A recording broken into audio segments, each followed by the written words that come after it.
Halo, apa kabar Sobat Sejarah? Bertemu lagi bersama channel YouTube saya, yang membahas seputar materi belajar sejarah. Untuk kali ini bahasan kita adalah Indonesia masa Soekarno, khususnya pada saat demokrasi terpimpin. Fokus untuk mendengarkan. Langsung saja, kita bahas Indonesia saat demokrasi terpimpin. Pada masa 1959 sampai 1966, Presiden Soekarno merubah sistem pemerintahannya yang selama ini berjalan dengan mengganti menjadi sistem demokrasi terpimpin. Adapun tujuan dari Soekarno merubah sistem pemerintahan menjadi demokrasi terpimpin adalah Soekarno ingin mengatasi ketidakstabilan politik Indonesia semasa demokrasi liberal. Kemudian, Soekarno ingin memperkuat stabilitas keamanan dan memperkuat posisi sebagai presiden dan mengurangi partai politik. Selain itu, Soekarno ingin meningkatkan kemampuan negara khususnya dalam permasalahan yang ada, seperti pemberontakan intern, di TII, ataupun pemberontakan lainnya. Dan permasalahan eksternal yaitu konfrontasi dengan Malaysia. Adapun ciri-ciri dari demokrasi terpimpin diantaranya. 1. Pembubaran konstituante. 2. Pembatasan partai politik. 3. Kekuasaan presiden menjadi besar. 4. Kebijakan Nasakom. 5. Sistem pemerintahan yang sentralistik. Jelaslah dengan ciri-ciri tersebut. Ruang gerak dari Soekarno sebagai presiden sangatlah luas dan memegang kendali berjalannya roda pemerintahan Indonesia, sehingga kebijakan-kebijakan Soekarno bisa dengan mudah menjalankan. Namun sistem demokrasi terpimpin ini ternyata mempunyai dampak yang cukup besar juga diantaranya. 1. Keterlibatan militer. Militer memiliki peran besar dalam jalannya pemerintahan. Selain itu, Soekarno juga mengangkat dirinya pangling besar. 2. Pembatasan pembebasan. Di sini peran media dan pers dibatasi. 3. Ketidakstabilan politik. 4. Krisis ekonomi. Demokrasi terpimpin yang Soekarno jalankan berdampak krisis ekonomi yang cukup lama diantaranya disebabkan banyaknya dana yang keluar dalam mempersiapkan Asian Games dan Ganevo. Sistem ini cenderung mengarah kepada sikap otoriterisme, di mana suatu keputusan atau kebijakan akan bersifat sentral. Selain itu, dominasi partai besar atau partai pemerintah akan lebih cenderung mendominasi dalam lingkungan pemerintahan saat itu, sehingga akan berdampak kepada penyalahgunaan kekuasaan dan tidak adanya keterbukaan.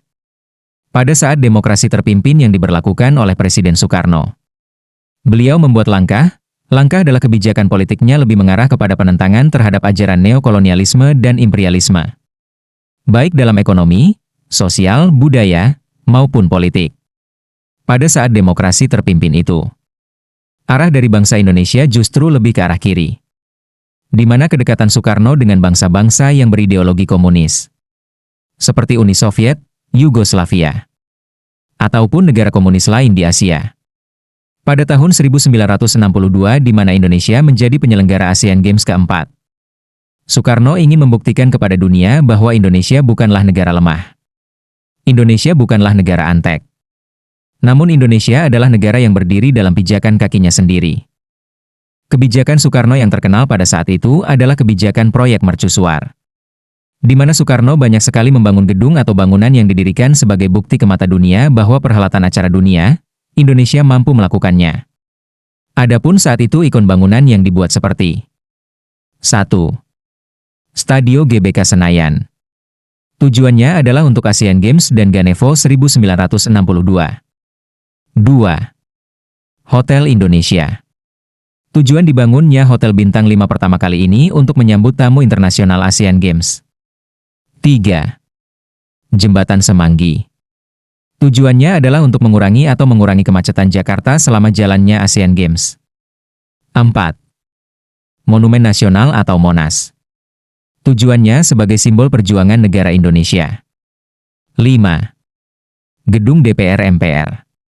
Tujuannya adalah untuk persiapan konferensi New Emerging Forces, CONEVO. Selain itu sebagai simbol kekuatan politik bangsa Indonesia. 6. Pusat Perbelanjaan Sarinah. Bangunnya Pusat Perbelanjaan Sarinah merupakan suatu tempat modern untuk menawarkan produk Indonesia. Dalam pelaksanaan politik mercusuar yang dilakukan Soekarno sebetulnya ada dampak positif dan negatifnya. Dampak positifnya, mengangkat citra bangsa Indonesia di mana dunia sebagai bangsa yang besar dan mandiri, lalu pembangunan infrastruktur nasional dapat berjalan, serta hidupnya sektor pariwisata Indonesia. Namun dampak negatif dari proyek mercusuar ini adalah munculnya inflasi yang diakibatkan beban negara yang cukup besar selama persiapan Asian Games dan Ganevo. Selain itu membuka lebar kesenjangan sosial. Terlepas dari itu semua, di sini saya akan membahas tentang keadaan sosial, budaya, olahraga di Indonesia yang dijalankan Soekarno pada saat kepemimpinannya dan yang menjadi sorotan adalah adanya Asian Games dan Ganevo. Untuk itu, mari kita cari tahu tentang Asian Games keempat serta pelaksanaan Ganevo yang ada di Indonesia. Selain dari kerjasama Indonesia yang dilakukan oleh Soekarno dengan bangsa Cina pada tahun 1950-an, sebagai upaya meningkatkan posisi Indonesia di kancah negara dunia. Peresmian acara ini dilakukan pada hari Jumat, dengan acara besar dan meriah pada pukul 16 waktu Indonesia Barat. Kebijakan pemerintah dalam pelaksanaan acara ini diawali dengan sebuah keputusan Presiden RI nomor 113 tahun 1959 yang berisi mengenai pembentukan dari badan-badan yang dimaksudkan untuk penyelenggaraan Asian Games tersebut. Kebijakan ini mengharuskan agar perencanaan, persiapan serta pelaksanaan dapat dilakukan secara sempurna. Menindaklanjuti dalam rencana kenegaraan, maka perlu dibentuk sebuah organisasi yang terdiri dari tenaga ahli dari seluruh masyarakat, pemerintah, maupun organisasi keolahragaan dalam penyelenggaraan Asian Games tersebut sebagai hajat besar bangsa Indonesia. Indonesia, sebagai negara yang menjalankan politik bebas aktif, turut terlibat dalam pusaran ini. Soekarno, yang anti terhadap neokolonialisme dan imperialisme, membawa Indonesia mendekat ke blok Timur melalui pidatonya yang disampaikan di konferensi negara-negara non-blok pada bulan September 1961 di Beograd. Soekarno membagi dua kekuatan dunia, yaitu Oldevo dan Nevo. Oldevo, Old Established Forces, merujuk kepada negara-negara yang sudah mapan, yang umumnya kapitalis dan pernah terlibat dalam praktik kolonialisme dan imperialisme. Lalu Nevo, New Emerging Forces, di sisi lain adalah negara-negara yang baru merdeka, non-imperialis, dan sosialis. Soekarno percaya bahwa Oldevo adalah ancaman bagi keamanan dunia, karena negara-negara Oldevo ingin menguasai negara-negara Nevo melalui rezim-rezim internasional yang berlaku saat itu. Karena itu, Soekarno memiliki gagasan agar negara-negara Nevo bisa saling bekerja sama dan bersatu. Salah satunya dengan menggunakan olahraga, Mustikawati, 2020. Berikutnya lahirnya Ganevo. Latar belakang penyelenggaraan Ganevo. Olahraga idealnya harus netral dari politik. Namun pada kenyataannya, olahraga seringkali digunakan sebagai alat politik. Soekarno memanfaatkan hal ini karena menurutnya, olahraga dan politik adalah tak terpisahkan. Olahraga dalam hal ini menjadi perlawanan terhadap Komite Olimpiade Internasional, IOC, yang melarang keikutsertaan Republik Rakyat Tiongkok atau RRT dan Vietnam Utara dalam Olimpiade. Bahkan, Soekarno terang-terangan menyebut IOC, Komite Olimpiade Internasional, sebagai anti-kolonialisme dan imperialisme. Sebagai balasan, Soekarno tidak mengundang Republik Tiongkok, Taiwan, dan Israel dalam gelaran Asian Games 1962 di Jakarta. Hal ini dikarenakan dengan mengundang dua negara tersebut akan berdampak pada hubungan Indonesia dengan negara-negara Timur Tengah dan RRT yang memiliki pandangan sama dengan Indonesia dalam menolak imperialisme Barat. Tindakan Soekarno yang tidak mengundang Taiwan dan Israel membuat murka Avery Brundage, ketua IOC. Brundage mengancam akan menskorsing Indonesia dari Olimpiade yang akan datang. Ancaman tersebut tidak membuat Soekarno tunduk, tetapi malah meyakinkan Soekarno untuk membawa Indonesia keluar dari keanggotaan IOC. Pada periode demokrasi terpimpin ini, justru pemerintahan Soekarno menjadikan Indonesia sebagai tuan rumah dari Asian Games yang keempat, di mana saat itu membutuhkan dana besar. Implementasi kebijakan pemerintah masa demokrasi terpimpin tahun 1962. Dalam keberhasilan Asian Games 4, kita akan bahas seputar jalannya Asian Games yang keempat di Indonesia. Kebijakan pemerintah dalam penyelenggaraan kebijakan penyediaan fasilitas. Fasilitas baik sarana maupun prasarana merupakan hal yang sangat penting bagi pelaksanaan Asian Games keempat pada tahun 1962. Namun Indonesia belumlah memiliki kapasitas stadion yang memadai. Dengan taraf internasional, Indonesia hanya memiliki Stadion Ikada, atau yang biasa dikenal dengan Stadion Ikatan Atletik Jakarta, yang memiliki standar hampir mendekati dan kelayakannya dapat dijadikan sebagai stadion pertandingan Asian Games, yang memiliki kapasitas penonton sekitar 14.000 sampai 15.000 penonton. Pembangunan. Berbagai fasilitas tentunya harus memperhatikan akses dari pembangunan tersebut. Soekarno memiliki pilihan dan pandangan agar segala bentuk pembangunan yang berkaitan dengan penyediaan fasilitas Asian Games keempat harus dekat dengan pusat kota yakni sekitar Tamrin maupun Menteng. Oleh karena itu Soekarno dan Frederick Silaban melakukan pantauan melalui helikopter untuk melihat wilayah Jakarta. Kebijakan pemerintah dalam upaya penyediaan fasilitas. Yang pertama adalah melakukan pembebasan lahan serta pemindahan masyarakat. Kebijakan ini dilakukan dengan mengeluarkan sebuah keputusan, yakni Keputusan Penguasa Perang Pusat Nomor KPTS Peperpu 01139 1959 bertepatan dengan 16 Desember tahun 1959. Keputusan ini memiliki isi mengenai penguasaan penuh tambahan luas bidang tanah untuk pekerjaan, persiapan dan penyelenggaraan Asian Games 1962 di Jakarta. Melalui kebijakan ini maka tanah-tanah tersebut dijadikan sebagai pembangunan fasilitas, seperti Stadion Gelora Bung Karno di Senayan, TVRI, yang menjadi pionir pertelevisian di Indonesia, Hotel Indonesia, Persimpangan Semanggi, Monumen Selamat Datang. Namun di lain sisi, pembangunan fasilitas, sarana dan prasarana ini mendapat sorotan dari Muhammad Hatta. Menurut Nur, 1990, menyatakan bahwa dalam rencana pelaksanaan Asian Games tahun 1962, ada keberatan dari Hatta. Sebab Hatta memiliki pendapat bahwa kesiapan Indonesia belumlah matang.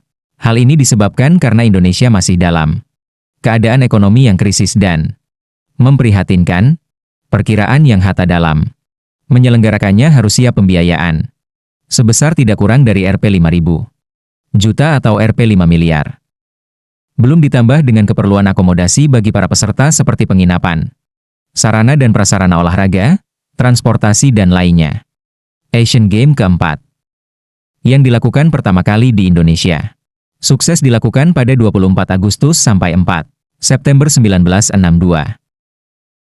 Untuk menjaga eksistensi Indonesia, Soekarno juga memerintahkan agar diselenggarakan Games of the New Emerging Forces, GANEVO, secepatnya.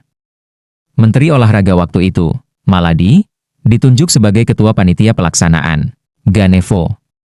11 negara diundang untuk menghadiri konferensi persiapan GANEVO yang diadakan di Jakarta pada 27 hingga 29 April 1962. 11 negara tersebut adalah Kamboja, RRT, Guinea, Irak, Pakistan, Mali, Vietnam Utara, Republik Arab Bersatu, Uni Soviet, Ceylon, dan Yugoslavia. Dalam konferensi tersebut disepakati bahwa 1. GANEVO didasarkan atas semangat Konferensi Asia Afrika di Bandung dan Olimpiade. 2. GANEVO akan diselenggarakan di Jakarta pada pertengahan November 1963. 3. GANEVO akan diselenggarakan tiap 4 tahun sekali. Soekarno membuat gestur jelas bahwa pelaksanaan GANEVO bertujuan sangat politis dan diarahkan kepada IOC, yang dianggap antek Barat. IOC dan beberapa federasi olahraga internasional juga mengancam akan mengeluarkan keanggotaan negara yang terlibat dalam GANEVO. Pelaksanaan GANEVO. GANEVO dilaksanakan pada tanggal 10 hingga 22 November 1963, yang diikuti oleh 51 negara peserta dari Asia, Afrika, Eropa, dan Amerika Latin. Prosesi pembukaan dilakukan oleh Soekarno di depan 100.000 penonton yang memadati Stadion Utama Gelora Bung Karno. 51 negara peserta GANEVO adalah Afghanistan, Albania, Aljazair, Argentina, Belgia, Bolivia, Brasil, Bulgaria, Burma, Kamboja, Chile, Ceylon, Kuba, Cekoslowakia, Korea Utara, Republik Dominika, Finlandia, Prancis, Jerman Timur, Guinea, Hungaria, Indonesia, Irak, Italia, Jepang, Laos, Lebanon, Meksiko, Mongolia, Maroko, Belanda, Nigeria, Pakistan, Palestina, RRT, Filipina, Polandia, Mali, Rumania, Arab Saudi, Senegal, Somalia, Suriah, Thailand, Tunisia, Uni Soviet, Vietnam Utara, Republik Arab Bersatu, Uruguay, Yugoslavia. Untuk perolehan medali, Indonesia menempati posisi 4 di bawah RRT, Uni Soviet, dan Republik Arab Bersatu. Dengan total 81 medali yang terdiri dari 21 emas, 25 perak, dan 35 perunggu. Arti penting Ganevo bagi Indonesia dan Soekarno. Bagi Soekarno, kesuksesan Ganevo turut menyukseskan tujuannya dalam membangun bangsa yang revolusioner melalui olahraga dan diplomasi. Skorsing IOC berhasil diubah menjadi sebuah kebanggaan.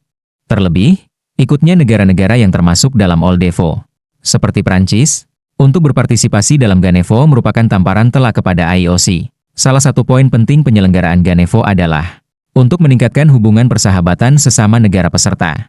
Atlet-atlet Indonesia diundang untuk makan bersama dengan Presiden Soekarno, yang meminta kepada para atlet untuk tidak hanya menunjukkan kemampuan mereka, tetapi juga menjalin pertemanan dengan atlet negara lain. Karena itu, atas desakan negara-negara Timur Tengah dan Jepang, IOC kemudian mencabut skorsing Indonesia sehingga Indonesia bisa berpartisipasi dalam Olimpiade Tokyo 1964. Namun, Indonesia memilih untuk mengundurkan diri. Demikian materi pada kesempatan kali ini. Semoga ada manfaatnya. Dan terus pantengin channel ini untuk mendapatkan materi lainnya. Untuk mendukung channel ini jangan lupa like, subscribe dan komennya. Terima kasih dan sampai jumpa.